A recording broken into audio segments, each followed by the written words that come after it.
हरियाणा के शहर हिसार की ज्योति मल्होत्रा इन दिनों चर्चा में है। ज्योति मल्होत्रा यूट्यूबर को लेकर एक बड़ा खुलासा हुआ है। उसने पाकिस्तान में दानिश के संपर्क में आकर वहां की खुफिया एजेंसियों को अफसरों से मिली है। उसके बाद ज्योति ने देश की सुरक्षा का सौदा कर डाला। आरोप है कि ज्योति दानिश पर फिदा हो गई और उसके बाद उसके कहने पर उसने पाकिस्तान की खुफिया एजेंसी के दूसरे अफसरों के साथ संबंध बनाए। ज्योति मल्होत्रा की चर्चा हुई तो लोगों को 15 साल पहले की माधुरी गुप्ता याद आ गई।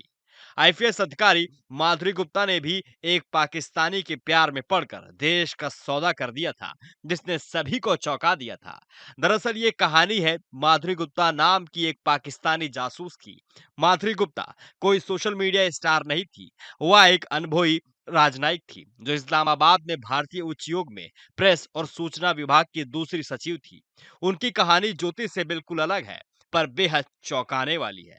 ये बात 2010 की है, जब दिल्ली पुलिस की विशेष शाखा ने माथुरी को अनऑफिशियल सीक्रेट एक्ट के तहत गिरफ्तार किया था।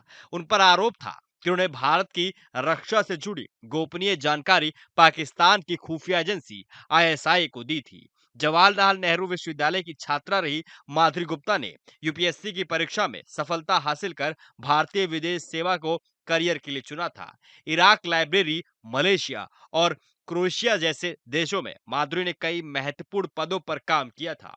उर्दू भाषा में जबरदस्त पकड़ के चलते 2007 में माधुरी को इस्लामाबाद स्थित भारतीय उच्चायोग में द्वितीय सचिव प्रेस और सूचना के रूप में तैनात किया गया। उनसे काम पाकिस्तानी मीडिया को स्कैन करना और भारत के लिए महत्वपूर्ण रिपोर्ट तैयार करना था। इस्लामाबाद में एक स्थानीय पार्टी में एक महिला जर्नलिस्ट ने माधुरी की मुलाकात जमशेद नाम के शख्स से कराई, जिसे लोग जिम के नाम से भी बुलाते थे। इस महिला पत्रकार के जरिए जिम को पता चला कि माधुरी जैश ए मोहम्मद के सरगना मौलाना मसूद अजहर द्वारा लिखी गई एक किताब खोज रही है। बस यहीं से जिम को एक मौका मिल गया और उसने इस किताब को ढूंढने के बहाने माधुरी से नजदीकी बढ़ाना शुरू कर दिया। कुछ ही दिनों में 30 साल के जमशेद में 52 साल की माधुरी को पूरी तरीके से अपने प्यार में काबू भी कर दिया। 52 साल की माधुरी उस समय जमशेद के प्यार में इस कदर डूब गई थी कि वह उससे शादी करने और इस्लाम अपनाने तक को तैयार हो गई थी। जमशेद ने साजिश के तहत अब माधुरी से उसके राज जानना शुरू कर दिया। एक दिन जमशेद को पता चला कि वो भारत सरकार से बेहद खफा है। इस नाराजगी की वजह उसकी 2 साल की छुट्टी नामंजूर होना और वेतन रोका जाना था।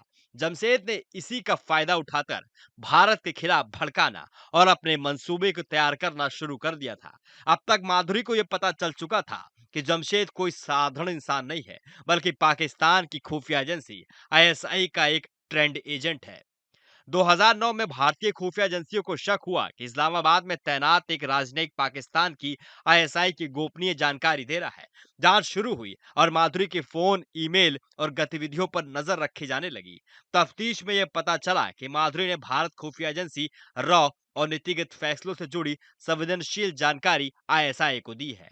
इसमें भारत पाक वार्ता से जुड़े एजेंडा, 26/11 हमला, जांच और भारतीय अमेरिका से बीच साझा की गई जानकारियां शामिल थी। माधुरी ने अपने ब्लैकबेरी फोन और घर के कंप्यूटर के जरिए जमशेद और राणा से संपर्क बनाए थे। उन्हें न केवल गोपनीय दस्तावेज साझा किए, बल्कि भारत में काम कर रहे खुफिया अधिकारियों के नाम और ईमेल पासवर्ड भी लीक किए। सभी सबूत इकट्ठा करने के बाद माधुरी को शिखर सम्मेलन के तैयारी के बहाने दिल्ली बुलाया गया और उसे हिरासत में लेकर जांच शुरू की गई। जांच में माधुरी ने ऐसे खुलासे किए जिनसे सभी हैरान हो गए। जांच के दौरान माधुरी ने पूछताछ में स्वीकार किया कि शुरुआत में उन्होंने बदले की भावना से जानकारी दी, लेकिन बाद में वह डर और ब्लैकमेल के कारण जासूसी करती रही।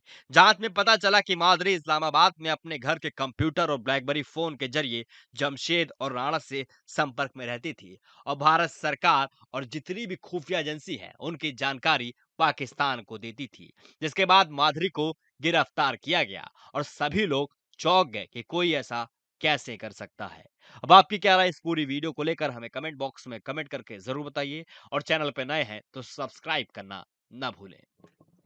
न्यूज नेशन अब व्हाट्सएप पर खबरों की ताजा अपडेट के लिए न्यूज नेशन के इस क्यूआर कोड को स्कैन करें